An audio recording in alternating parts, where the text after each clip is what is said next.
think a lot of people who are involved in food and drink kind of end up falling into the world. It's kind of one of those wonderful things that you stumble into while you're doing a different study, a different background, and you kind of get bitten by the kind of infectiousness of being around the food and drink world. And it was very much the same for me. I actually originally started in kitchens, so grew up from a kind of household of kind of food and drink. My mum was latterly a pastry chef, and we just grew up using food as this kind of amazing social mechanism, way to get people together, have a great time, and look after the people that you loved. I loved that idea of it, but quickly felt that when I was in a kitchen, I didn't have that connection to the people I kind of wanted to make things for. So my oldest friend kind of, I think quite flippantly at the time, went, well, if you want to chat to people and work with ingredients, but do those two things in harmony, why don't you just go work in a bar? So that was, really very much the origin point of it for me. Over 20 years ago, started working in kind of a variety of bars, everything from kind of restaurant bars, fine dining, nightclubs, dive bars, hotels, the lot. I got really excited by kind of traveling around and gaining different little bits of perspective from each of those styles of venue. And then we started out doing the kind of Lyan projects about 10 years ago. So Lyaness is a very different kind of space. I mean, obviously it's a super beautiful, it's a very glamorous room, but it's also a bar that does things differently. We really try to push. And that to me is the true sign of hospitality, is being able to guide people out of their comfort zone, take them to something new.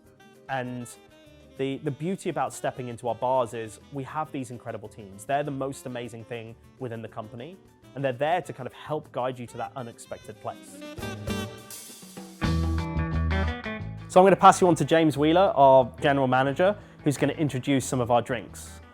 This drink's called the Lo-Fi Hard Shake. It's one of the drinks on the current Lyaness menu, which is the British cookbook menu. Essentially, it's got the backbone of classic whiskey sour. It's based on Compass Box Artist Blend whiskey, a coconut kefir, and then it's got the backbone of a classic whiskey sour, so it's got your egg white and it's got your citrus. And then the malt and grass Amazaki is really going to sort of pull out those fruity notes from the whiskey. Abbott's bitters, which are sort of woody spiced Angostura bitters. And the garnish is going to be a butternut squash cracker.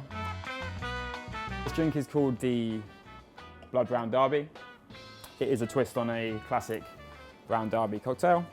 We're using our blood curacao to really sort of push the spiced sort of richness of this drink. So one of the sort of garnish elements of this drink is the vessel, so something a little bit light-hearted and fun. Splash of grapefruit juice, a splash of lime juice. And then just a super classic grapefruit and mint on the garnish. The feeling of having the best bar in the world it's an unbelievable thing, but it's also not something that we would ever kind of rest on our laurels about. It's a lovely validation, because I think a lot of the work that we're trying to do is to push the boundaries. I've always been excited by, what are the arenas, what's that fringe in the space that food and drink gets to operate. And so to see that recognized in the awards that we've been very fortunate to pick up have been amazing. It's an amazing validation, but it's also kind of, I suppose, a little bit of a boost to us to kind of keep pushing on in those things. So it's something that we see as kind of a responsibility to kind of use well. How can we continue to inspire? And that's everything from kind of young bartenders. It's exciting people to kind of come into this industry of food and drink. It's our peers, it's our guests, and it's ourselves. How do we then continue to push?